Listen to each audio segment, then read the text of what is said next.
Welcome to Massey and the Madonna. I'm your host, Anna Massey. Today we will explore the viewer intentions, female appeal, and potential social purposes of the Madonna and Child, which was painted by a follower of Andrea Mantegna in 1470. Each of these artistic and figurative devices suggests the objective of engaging and appealing to predominantly women viewers. So here in our Madonna and Child, we have an image of the Virgin Mary, also known universally as the Madonna and the Christ Child.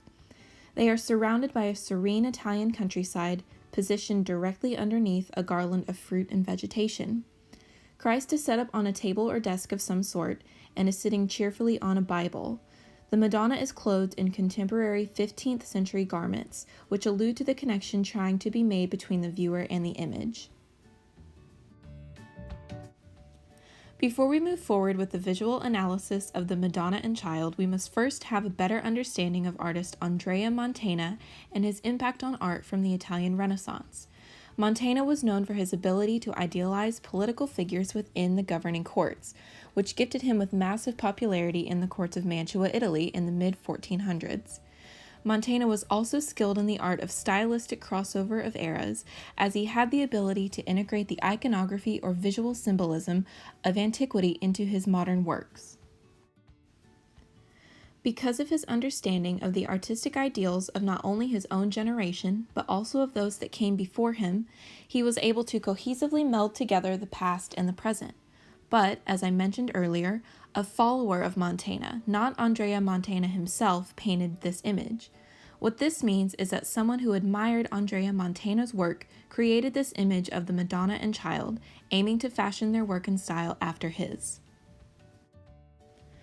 We can see this stylistic unity in several areas of the image, particularly in the Madonna's modern clothing, her recognizable pose, and the ornamentation surrounding her in Christ. The Madonna is portrayed wearing a contemporary outfit that would have been worn by Renaissance Mantuan women. This modern element signifies an artistically intentional connection between the Madonna and the viewer, encouraging the viewer to project herself into Mary's position and identify her own personal virtue that is being reflected back by Mary. In this time period, a woman's clothing held deeper meaning than just fashion. It was used to signify a woman's virtue and also signal her family's wealth, which then allowed the woman to fully establish her societal status. Similarities between the Madonna's luxurious pink garments, elegant drapery, lavish damask sleeves, and delicate headdress can be seen in the Portrait of a Woman with a Man at a Casement by Filippo Lippi. In this image, we can see the opulence in the woman's rich, dark red garments, which are ornately adorned with lines of pearls, pearled brooches, embroidered sleeves, and an intricate headdress. Comparable attributes can be found in the Madonna and Child, specifically with the image's use of a single pearled brooch placed on the Madonna's chest.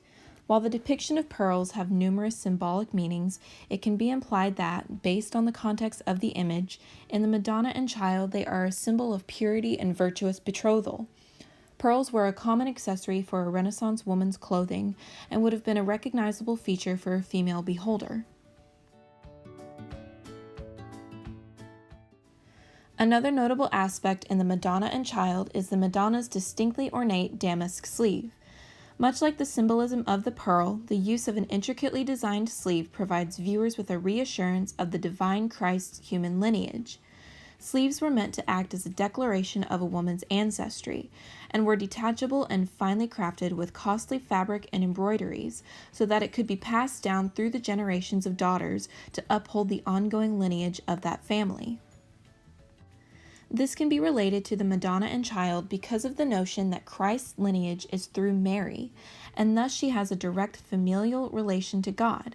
This inclusion of Renaissance culture would also support the idea that female viewers of this image would recognize both this ancestral practice and article of clothing as something they own and observe as well. These authentic female elements provide yet another opportunity for relationship between the viewer and the Madonna. Perhaps perceiving the Madonna the way a modern Renaissance woman was expected to be perceived gave the female viewer a sense of unity with Mary, and allowed her to feel confidence and power within the confines of her male-dominated society. Countering this contemporary social burden, informed female viewers would have found the iconography in the Madonna and Child familiar and iconic in regards to pure virtue and piety. These elements integrated together present the viewer with a powerful impression of Mary, one that tells of a Madonna that is not so different from them.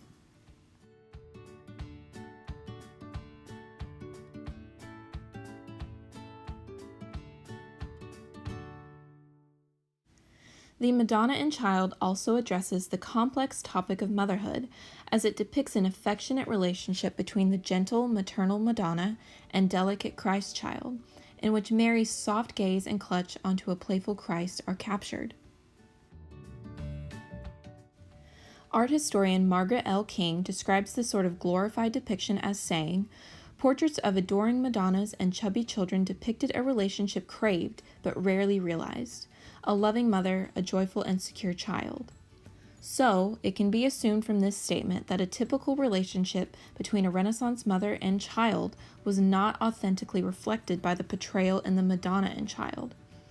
Perhaps the artist's intention for this depiction was to illuminate an innate maternal instinct within the image's female viewers, and thus would have been supported by the ideal mother-son relationship depicted between the Madonna and Child. This aspect of the Madonna and Child is comparable to Filippo Lippi's Madonna and Child.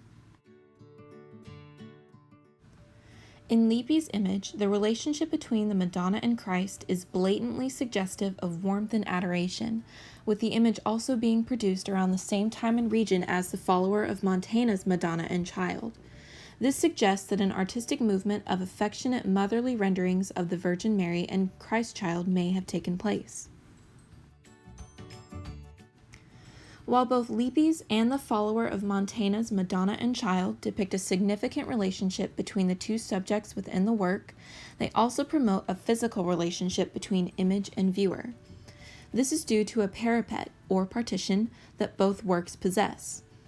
These partitions act as windows into the work and as separations from the work, giving the viewer both access into and denial from the physical realm of the Madonna and her Child, with Christ's foot even illusionistically invading the viewer's space in the follower of Mantegna's image. In a way, artwork commissioned for the eyes of women gave them a voice and a purpose that they may not have otherwise connected with or known they had access to.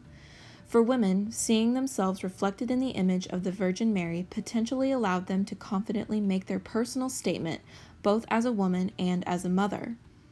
By observing this poised female representation in religious works of art, women could further establish themselves as valid creatures from God, cleverly demanding the respect of those around them.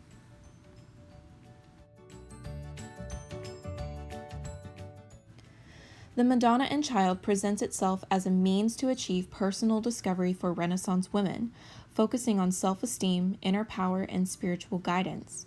These were aspects of female Renaissance life that were not eagerly discussed among men and women together, but perhaps found normalcy through reoccurring female viewing privileges. I hope you've enjoyed this installment of Massey and the Madonna. Please join me next week as we tackle the religious implications of Madonna's hit song, Like a Virgin.